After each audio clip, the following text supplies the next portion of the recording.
Buenas tardes. Ediciones Uniandes y la Facultad de Administración les dan la bienvenida a la presentación del libro Franz Safford 1935-2022, Humanista y Ciudadano Universitario. 11 ensayos en torno a su obra histórica y su legado, publicado por Ediciones Uniandes y editado por Marco Palacios, profesor honorario de la Universidad de los Andes. El autor del primer capítulo, profesor Carlos Dávila, conversará con Luis Gabriel Galán. Carlos Dávila es profesor emérito de la Universidad de los Andes, a la que lleva vinculado más de 50 años y es el director del Grupo de Investigación Historia y Empresariado, más conocido como GHE. Luis Gabriel Galán es profesor asistente de la Facultad de Administración y tiene un doctorado en Historia de la Universidad de Oxford. Bienvenidos y muchas gracias por acompañarnos. Tienes la palabra.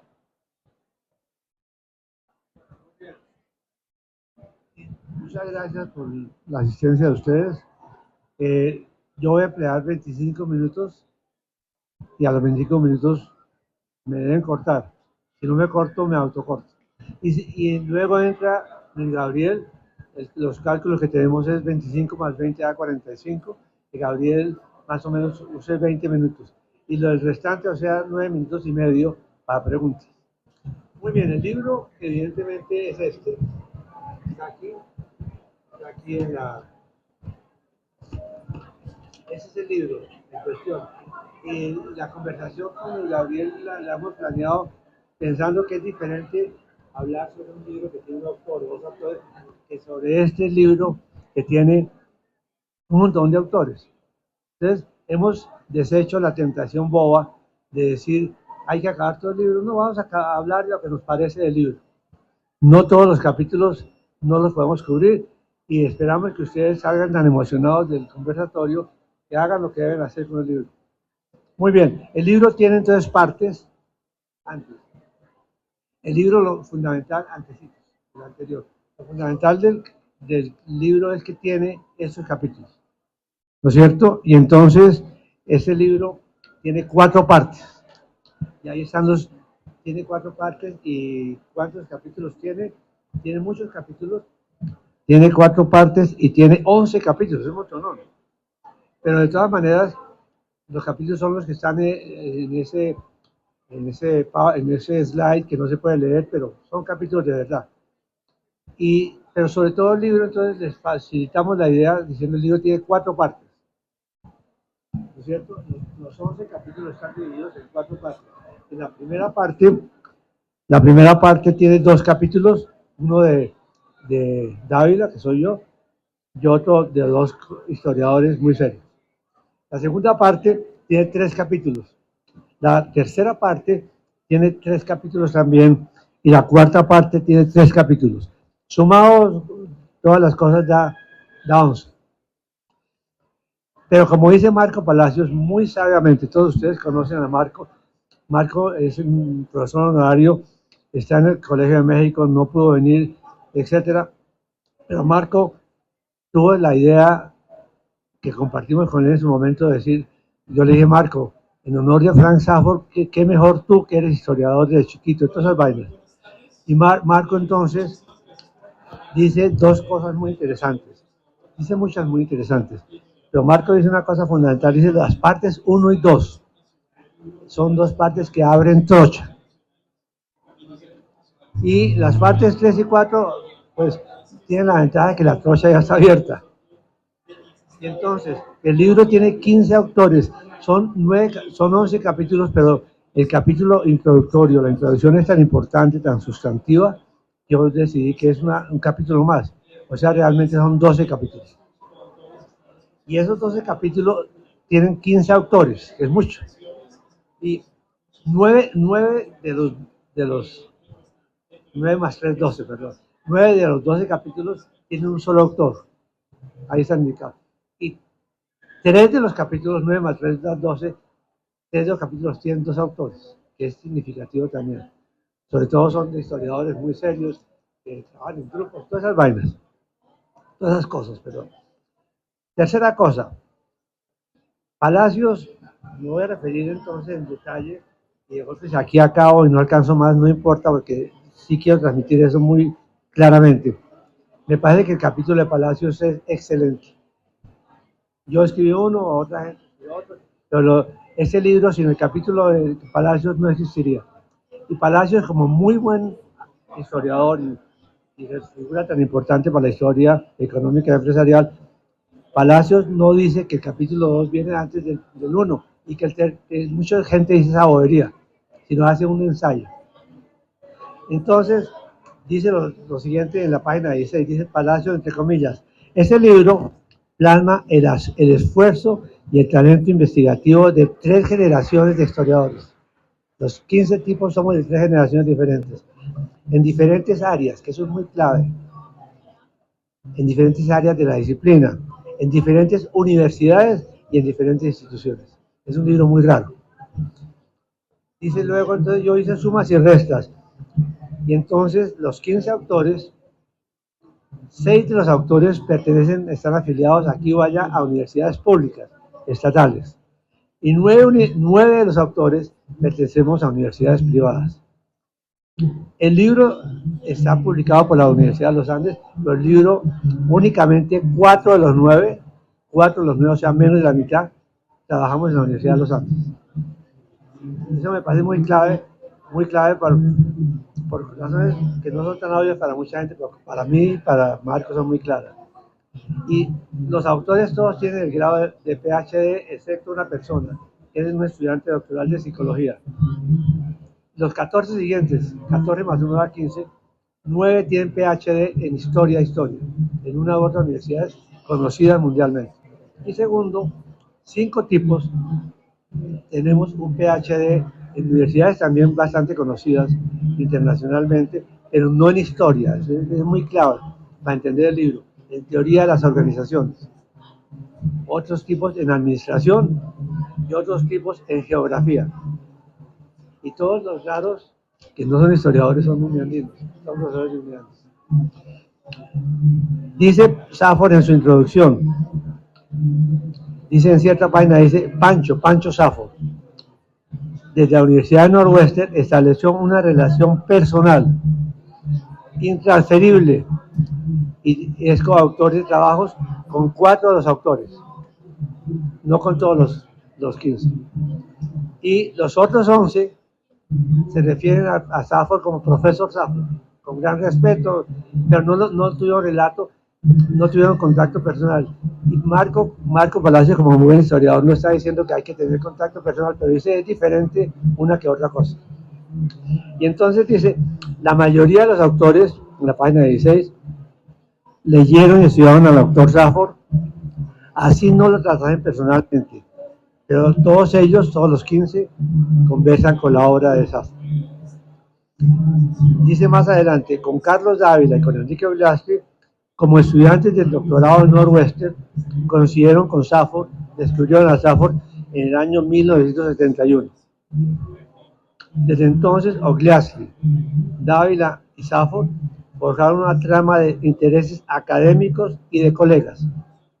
Soció una conversación de décadas que tuvo consecuencias positivas en el desarrollo de la historia empresarial en la Universidad de los Andes y desde allí en el país. Me parece importante porque Marco Palacio es todo menos reduccionista. Usted no está diciendo que hay que ser amigo de Safford, pero tiene conocimiento de la situación. Entonces, 4 de los autores fueron cercanos a Safford personalmente, sobre todo Ogliastri y Palacios, ¿no? Por razones que están explicadas en los capítulos. Y es diferente la gente que dice profesor Safford, bueno o malo, pero que no tuve relación. Y es diferente tener una relación de haberlo leído a tener una relación como la que tuvo Ogliastri, y en parte tuve yo de 40 años. No es ni buena ni mala, por favor, pero es diferente. Y entonces dice también, oigan lo que dice Safford de la benemérita universidad que lo nombró profesor honorario. Dice, este libro lo escribimos y tal, y es una ave rara el libro, en el ambiente novelero y acrítico que persiste en Colombia. A pesar de la gran feria del libro, Colombia es un país donde la gente le encanta ser novelera y ser no crítica, ser acrítica. Y dice después sobre la Benemérita Universidad de los Andes, lo que dice que lo dice en la nota de pie de página número 11 en la página 10, Uniandes, entre comillas, es un colegio, oigan esto, Uniandes es un high school. Los estudiantes uniandinos dependen mucho del ambiente y dependen mucho de las opiniones de sus papás. Mis estudiantes. Y dice una vaina que seguramente la gente muy nueva no entiende, pero pueden buscar en internet. Dice, muchos de los estudiantes de los Andes no se han destetado, de teta, para que no entiendan, muy claro. No lo digo yo, lo dice Palacios con una... Y dice, después en otra parte dice, la historia empresarial no surgió en los departamentos de historia, tampoco en la Facultad de Economía de los Andes, sino en una facultad que ya añado yo, una facultad de administración sobre la cual hay imaginarios muy equivocados, en la misma Universidad de los Andes. Bueno, y dice otra parte, refiriéndose a Safford, dice, como decía Safford, a mí no me pongan tantos títulos de especialista, yo soy, Safford decía, soy un historiador y punto. Muy fuerte. Y ese Safford, todo su trabajo hace un uso minucioso y muy metódico de archivos. Pero él dice una cosa muy sabia. Si usted no sabe qué preguntarle a los archivos, está fregado. Yo, Safford, decía de Safford, conocí tal archivo en Bogotá, en no sé dónde, yo sé qué preguntarle a los archivos, pero para eso, aunque soy muy crítico de la teoría de los sociólogos, decía Safford, yo sé qué preguntarles. Entonces, si uno no tiene teoría, no puede preguntar sino bobadas. Y dice él, un asunto medular de Safford fue el desarrollo económico.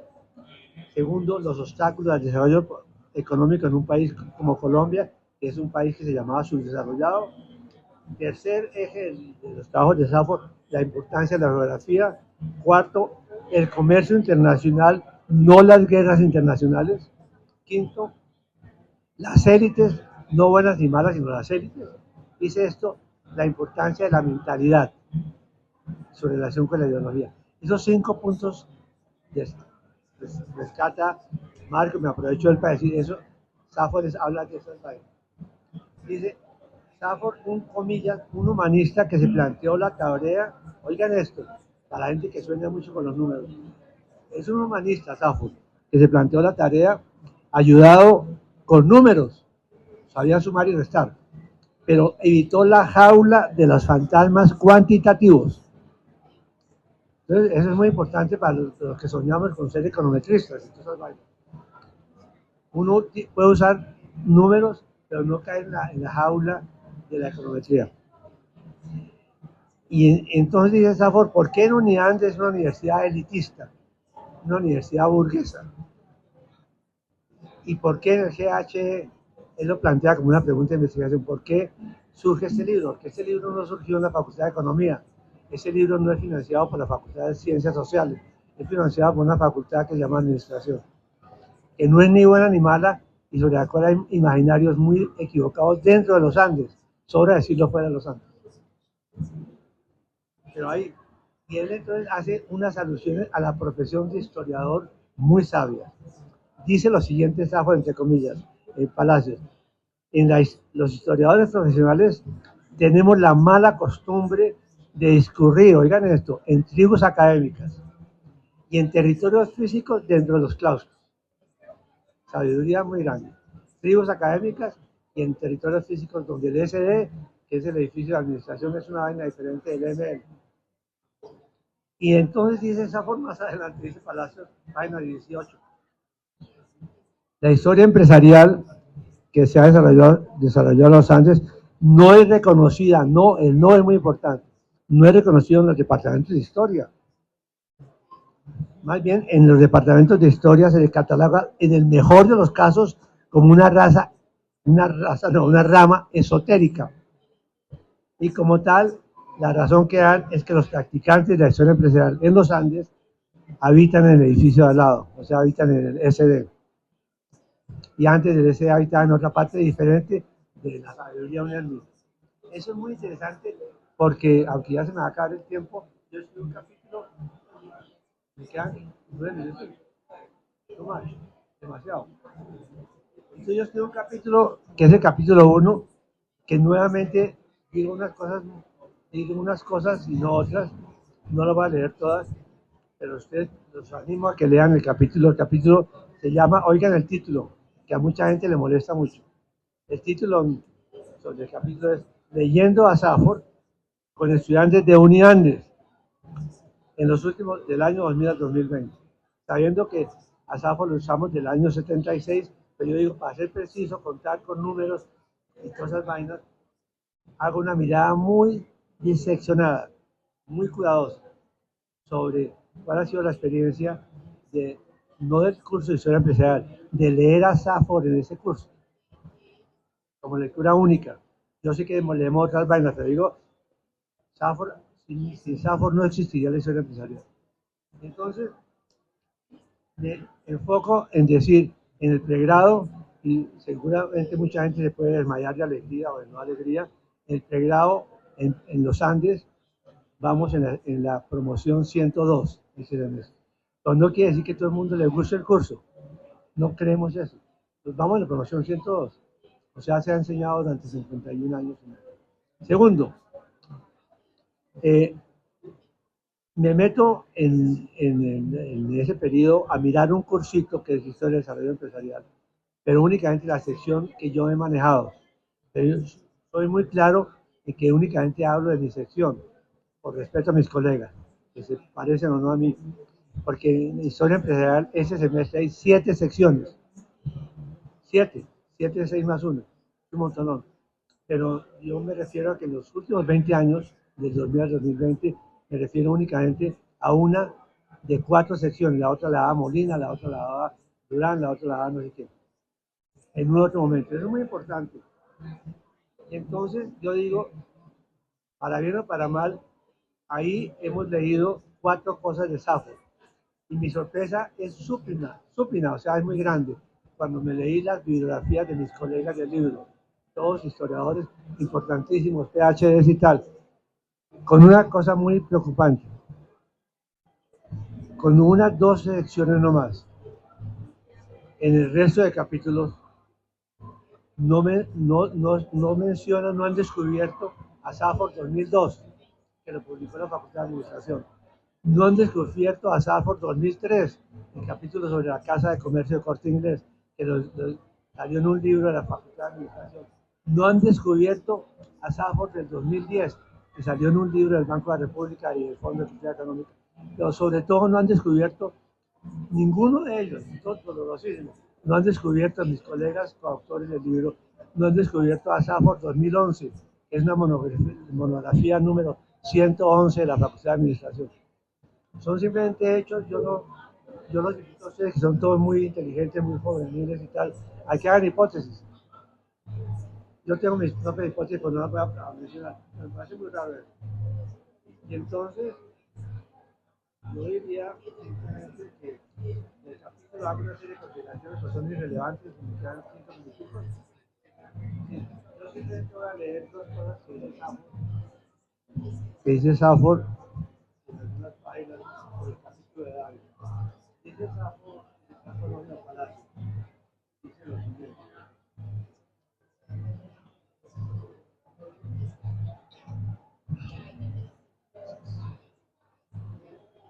Bueno, ya dos, tengo dificultad de encontrar las citas, pero,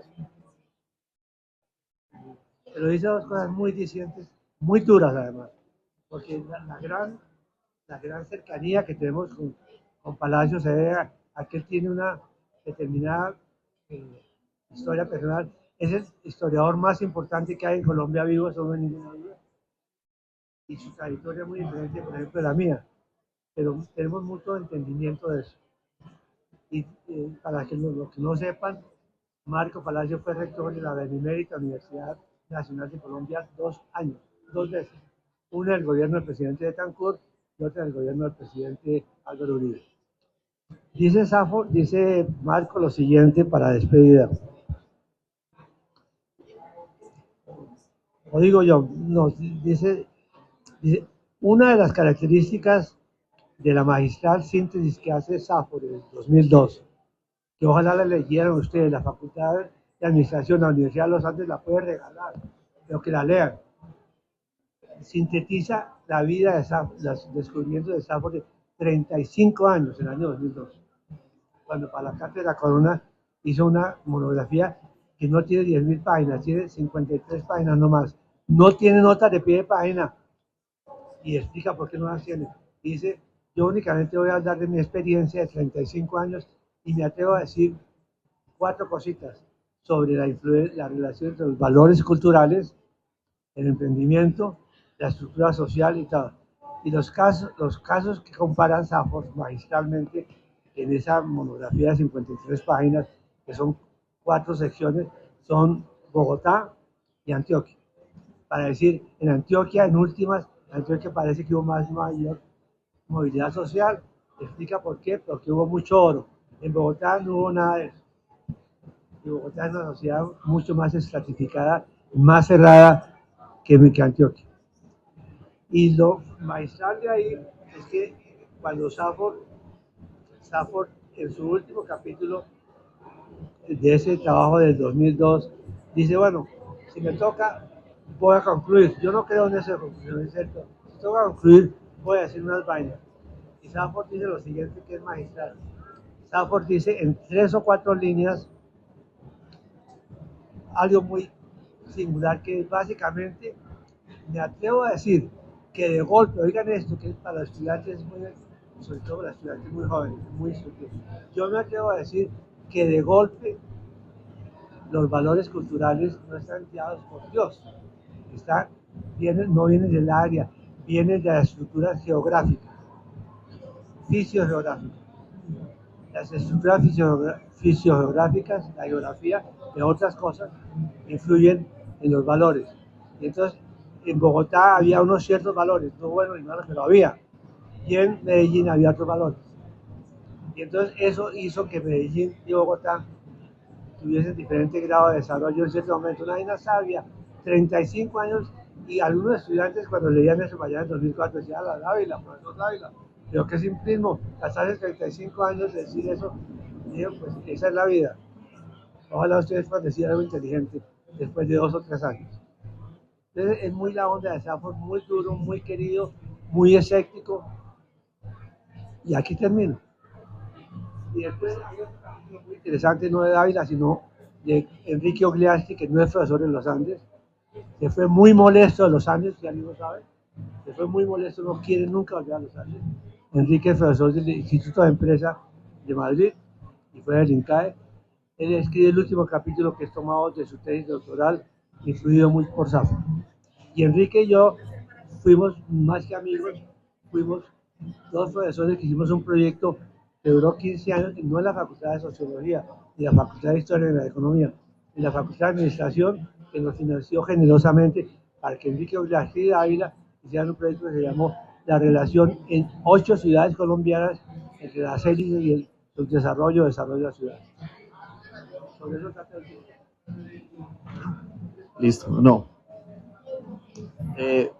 Pues mis comentarios al libro son, creo que complementan un poquito lo que Carlos expuso ahorita. Y me gustaría empezar por mencionar que esto es un libro de celebración.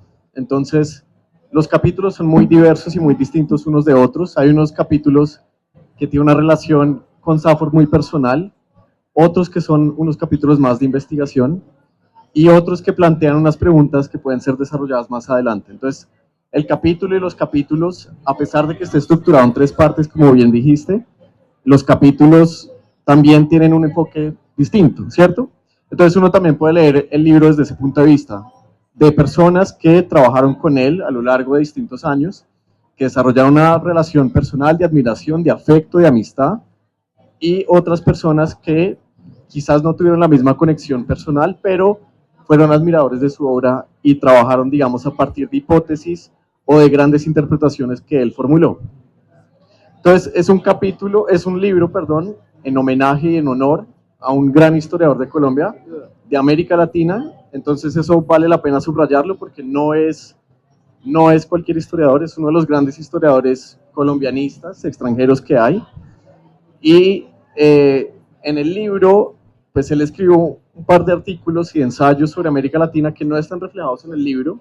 Recuerdo uno en particular que tiene que ver con la formación del Estado en América Latina, que fue un libro editado por Miguel Centeno, y es un gran libro interpretativo sobre la formación del Estado en América Latina. Entonces, el libro es una visión colombianista de Safford, porque Safford también tuvo una aproximación a América Latina, que es un tema distinto. Pero en el contexto colombiano creo que el libro es muy valioso porque no hay muchos libros de este estilo en homenaje a un profesor en particular que honre la obra, sea porque sean ensayos en homenaje o que continúen, digamos, la labor investigativa de ese profesor.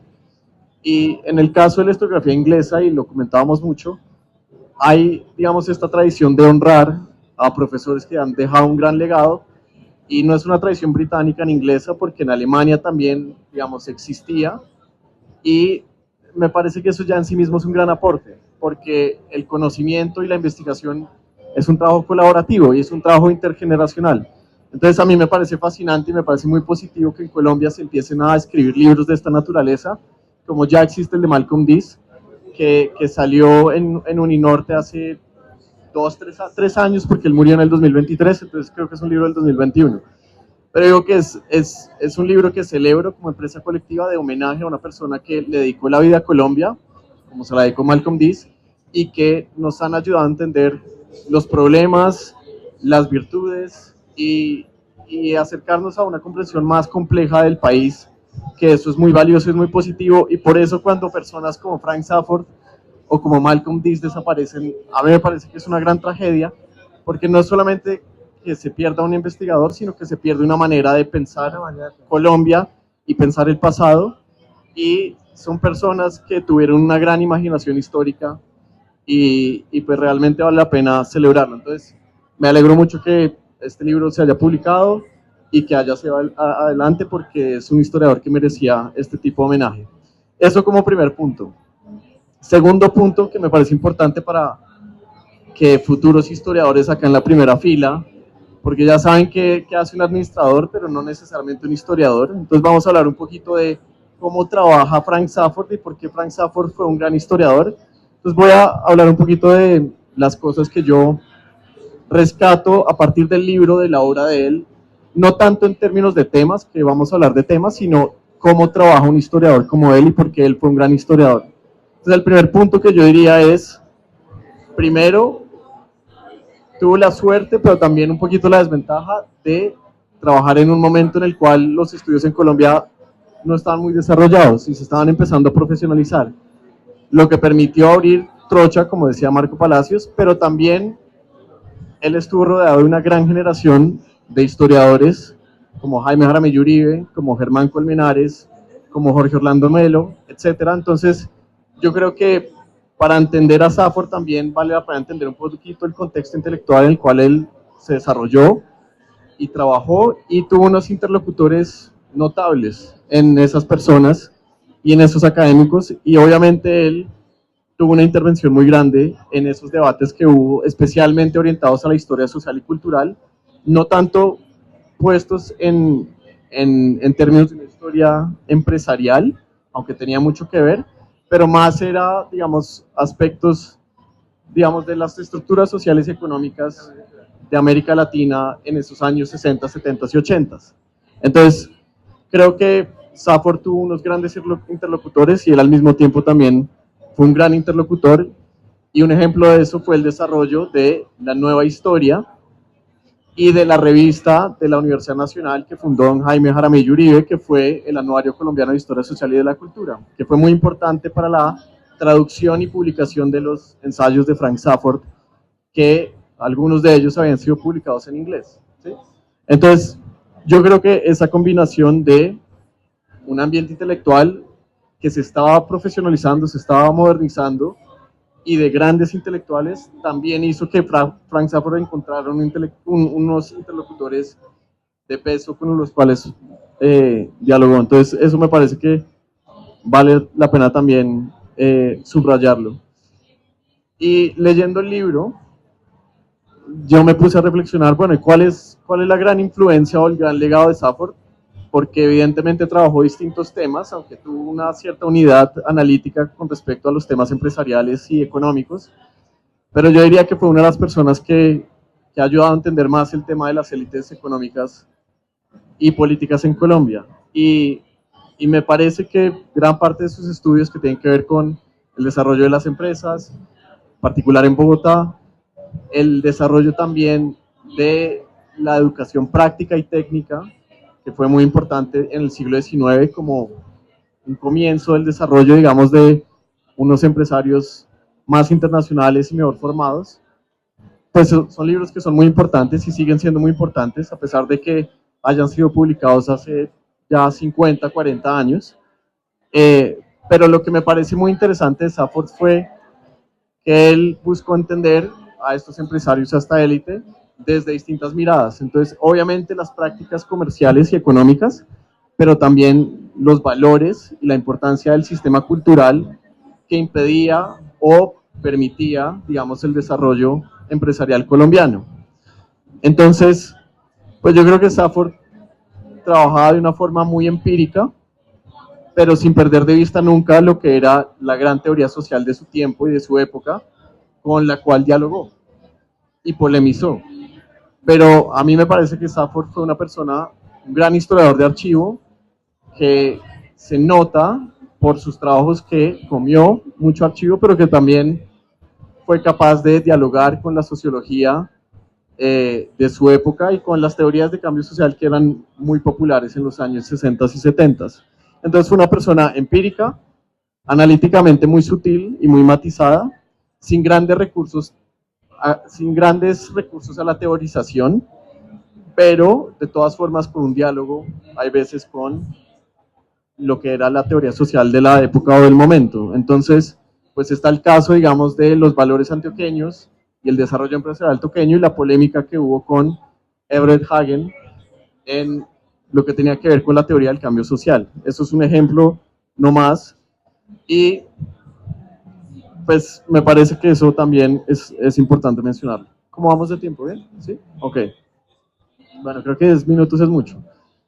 Lo otro que me gustaría también resaltar de Safford es no solamente pues, trabajó estos grandes temas, sino que también logró ubicar su trabajo en un contexto intelectual en el cual se estaban pues, trabajando temas muy importantes en América Latina, como el tema del subdesarrollo, como el tema de la dependencia o la no dependencia.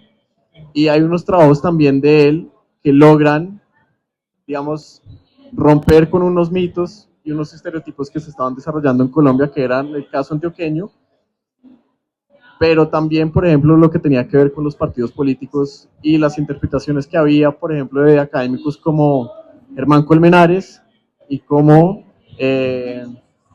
Luis Eduardo Nieto Arteta, que distinguían la política colombiana a partir de elementos socioeconómicos muy marcados. Entonces los liberales eran comerciantes importantes y los conservadores eran terratenientes, hacendados, atrasados.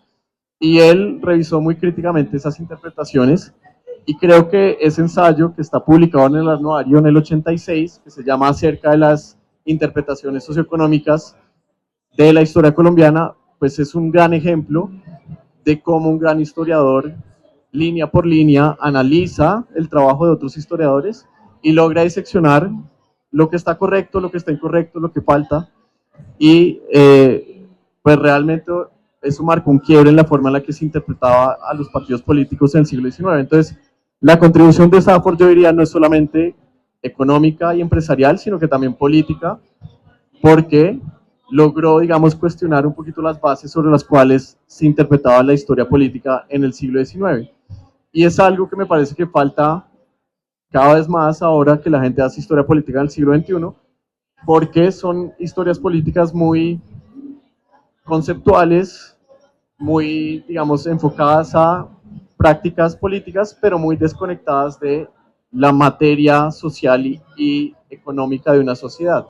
Entonces, creo que los historiadores políticos tendrían que volver a leer nuevamente a Safford para volver a pensar un poquito la política desde un punto de vista más material y más anclado, digamos, a esas realidades sociales. Para terminar, justamente algunos de los temas que he mencionado son trabajados por distintos autores del libro, de distintas formas. Entonces, el tema de las élites, que yo creo que es un tema central en la obra de Safford, y lo inquietó mucho desde el punto de vista del fracaso económico, del éxito económico, de la internacionalización de las empresas, pero también de la formación de estas nuevas clases dirigentes.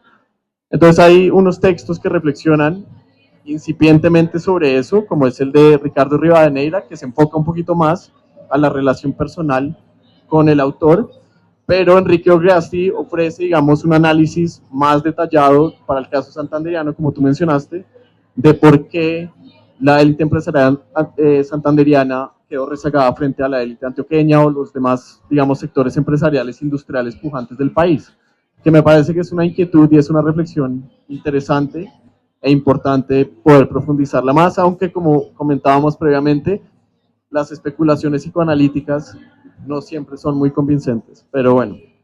Hay un texto muy interesante que tiene que ver con el fenómeno religioso en la obra de Frank Safford. Y Safford, en la obra que yo conozco de Safford, no trabajó sistemáticamente el punto de la iglesia como estructura organizacional, pero sí reflexionó mucho sobre los valores sociales anclados en particular también al tema religioso, por todo lo que tenía que ver de la sociología weberiana que hablaban del espíritu del capitalismo, y creo que Safford logra, digamos, cuestionar un poquito para el siglo XIX esa idea de los católicos atrasados que no estaban, digamos, inquietos por modernizarse y tecnificarse. Entonces creo que es un aspecto importante de la obra de Safford, que en el texto de la obra Camila Ramírez, que es una doctora del Colegio de México y que trabaja en la Universidad Iberoamericana de Ciudad de México, se especula al respecto y se resalta eso, pero yo creo que esa línea de trabajo me parece que puede ser profundizada y sería muy, muy interesante que otros historiadores lo hicieran más adelante. Y finalmente, hay un texto que me llamó también mucho la atención, que es sobre disputas jurisdiccionales y fragmentación territorial. Y Safford no se enfocó demasiado en los problemas jurisdiccionales, sí en el territorio y en la geografía, y hay varios capítulos interesantes en el libro sobre la geografía, pero las disputas jurisdiccionales es otra forma de ver el problema de las élites a un nivel mucho más local.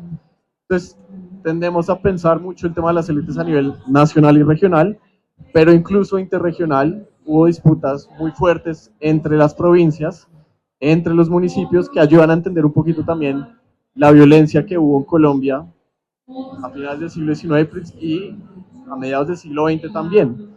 Y era, digamos, esas disputas por las cabeceras territoriales, por los recursos fiscales, por los recursos judiciales, y me parece que Paola Ruiz, pues, al poner la lupa sobre un tema que es importante para entender no solamente las élites políticas y económicas a un nivel más pueblerino, sino también la conflictividad que había en Colombia en ese periodo y la violencia y el tema territorial visto desde ese punto de vista, aunque Safford no lo vio de esa forma, no lo trabajó mucho de esa forma, me parece que es importante y que es un artículo que es interesante desde ese punto de vista. Entonces, pues esos son mis comentarios sobre el libro, no sé si tú quieras agregar algo. Nos quedan 10 minutos, ¿no? Yo agrego lo siguiente. Ya encontré la referencia a que dice alusión de la modestia de Safford. Permítame decir algo que tiene que ver.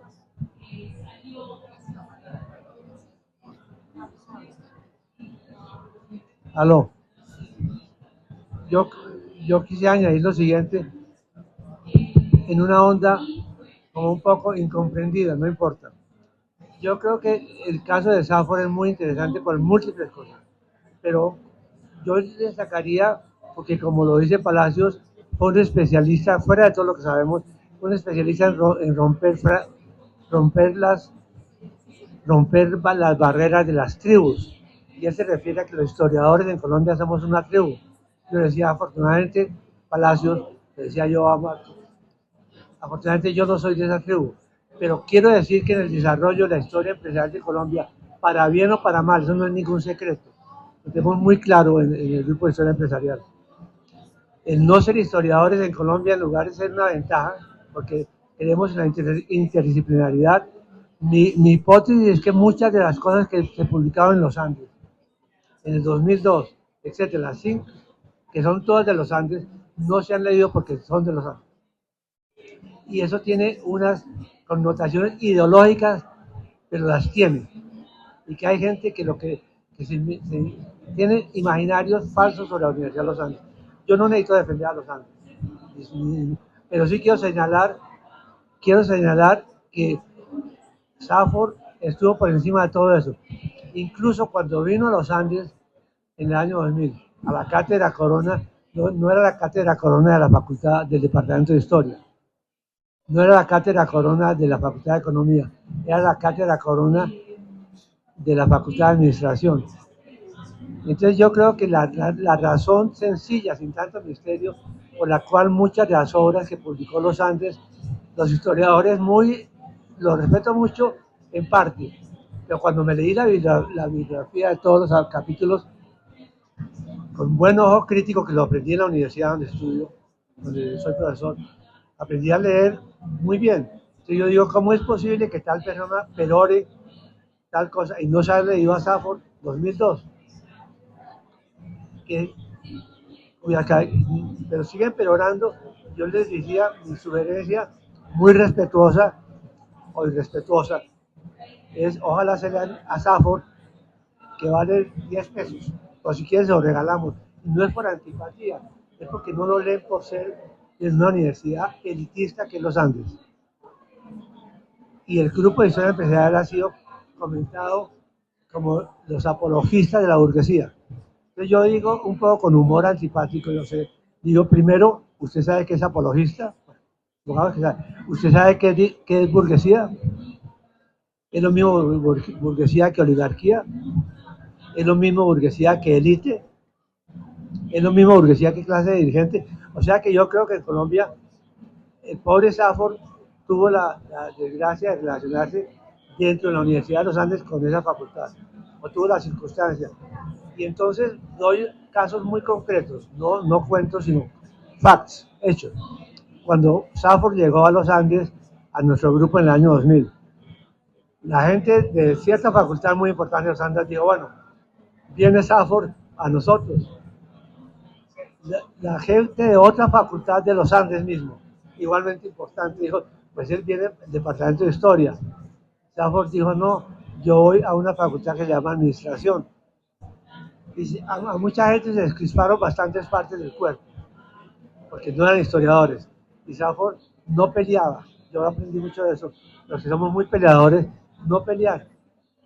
Simplemente sonreía con una sonrisa muy inescrutable, pero muy aguda. Se sonreía de muchas cosas y cuando dictó el primer curso de Historia de Desarrollo Empresarial, en el año 2001, dijo, no, pues yo tengo que darle esto a un monitor de tal departamento, que es el departamento más importante, que saben de esa vaina. Entonces habló con la directora, el director del departamento, y le seleccionaron el mejor estudiante de ese departamento, que ya iba a más, no sé qué. Cuando de golpe nos encontramos, bueno, Marcos, ¿qué pasa? Mañana comienza la clase. Dijo, no, yo acabo de hablar con ese muchacho que me llamó, el monitor de otro departamento, a decirme, yo leí el programa y la reacción del monitor me dejó completamente sorprendido. El monitor dijo, no, yo no he estudiado nada de eso, de lo que estudian los estudiantes de pregrado. Entonces, Safford dijo, no, entonces no puede ser monitor mío. Pero eso lo dijo en ocasiones muy importantes cuando era rector de la Universidad Nacional y a la gente no le gustó nada. Lo que quiero decir es que esos no son fenómenos personales, son fenómenos estructurales. Entonces la historia empresarial tiene esa característica de que ha sido desarrollado por gente que en muchas universidades los ven como los apologistas de la burguesía. Gente muy brillante y no se leen lo que hay que leerse. Entonces mi sugerencia generosa es, léanse lo que hizo Safford. Y además no entendieron luego, en el año 2011, Safford fue profesor visitante de la Universidad de los Andes. Cuando fue profesor visitante de otras facultades, X o Y, fue profesor visitante de la Facultad de Administración y dio el mismo curso que estos dos niños que están acá toman. El mismo curso. Y a mí me dejó boquiabierto y a mis colegas del grupo de historia empresarial porque Safo, que ya tenía tanta cancha, cuando tenía clase para pregrado, era intocable.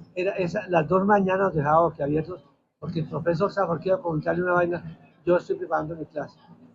Era realmente un ejemplo que nos dejaba boquiabiertos a los profesores que llevaban mucho tiempo y a los jóvenes los dejaba abiertos también, los profesores jóvenes, que decían, pero Safo. Y segunda cosa, que a mí me impresionó mucho, en el año 1971, hace 56 años, con Ogliaschi coincidimos en hacer el doctorado, pero no en historia, sino en una cosa que se llama teoría de la organización en Northwest. Lo conocimos a Safford, que era un colombianista, y Safford entonces hizo una cosa que nosotros en ese año, 1971, dijimos, Safford nos quiere mostrar como 2 especímenes de ese país raro que él estudia. Y así fuimos con Ogliaschi y nos mostró, los estudiantes nos miraban para ver si éramos seres humanos normales, porque Safford fue profesor muy especial en Northwestern, pero en Northwestern nunca tuvo estudios latinoamericanos. Y Palacio explica por qué. Segunda cosa, fascinante y personal, obviamente, fuera de que nos mostró como un animal muy raro. 2 años después, cuando vino a Colombia de vacaciones, volvió a Colombia N veces, pero únicamente vino, porque era muy modesto, únicamente vino, no a hoteles elegantísimos de 6 estrellas, vino únicamente al apartamento de Ogliaschi, durante 25 años. Y eso está bien. No quiero decir, y no era chismosear, sino porque encontraba un ambiente intelectual en un tipo que no era historiador, ni era economista, que no era un profesor de administración y no era de los Andes, era de la UIS, Enrique Blasio Uribe. ¿No es cierto? Tercera cosa, cuarta cosa fascinante. En el año 2011 vino a la Facultad de Administración del profesor visitante y nosotros quedamos boquiabiertos. Yo le decía a los profesores que en ese momento estaban recién llegados, ya había profesores, aprendamos de ese tipo. ¿Usted cuántas horas le dedica a cada clase? ¿Usted que está ocupado? Aprendamos de Safford. Y una cosa minúscula pero significativa. Le hicimos, cuando venía Safford en 2011, le hicimos la consecución de un apartamento especialísimo, la decana, el decano, todo el mundo. Viene el profesor Safford. Y llegó Safford y a pesar de que visitamos el sitio con la directora, no sé qué cosa, la Facultad de Administración, nos pareció lindo el apartamento. A los 8 días, Safford y John, su esposa, que todavía vive, me llamó y me dijo, oiga, Carlos, el apartamento tiene características, nosotros nos vamos a ese apartamento. Y el profesor Safford, ¿qué hacemos? Nos tuvimos que cambiar, invertir. La facultad lo hizo con mucho gusto. Porque no es porque no le importara la plata, la facultad le importa la plata, pero la facultad de administración tiene sentido académico. Y por eso se ha aguantado tipos como yo. Luis Gabriel lleva 2 años, pero Luis Gabriel es PhD en Historia de Oxford. No de cualquier universidad. ¿No?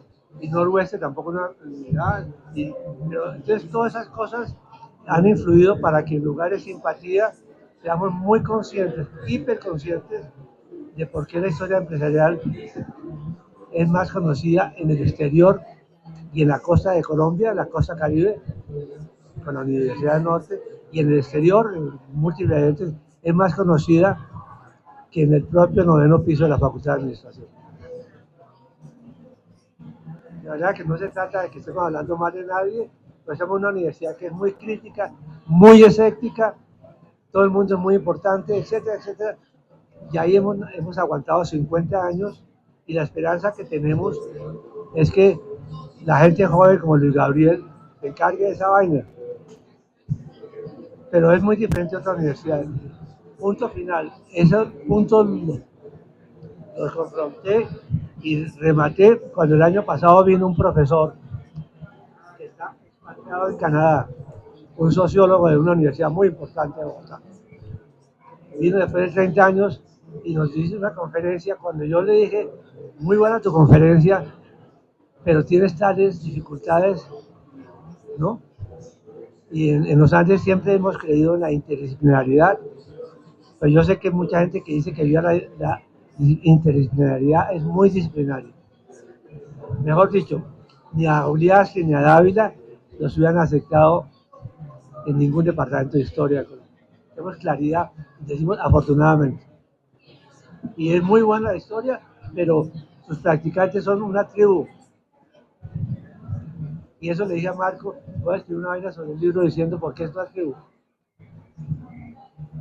Y como un buen historiador fuera de hacer archivos, preguntarle a vaina inteligente, tiene que leerse lo que toca. Y varios de los capítulos no se leyeron lo que toca. Me refiero a los capítulos de los Magribi. Seguimos con una cerveza ahorita. Bueno, pues muchas gracias por haber venido y a comprar el libro. Exactamente.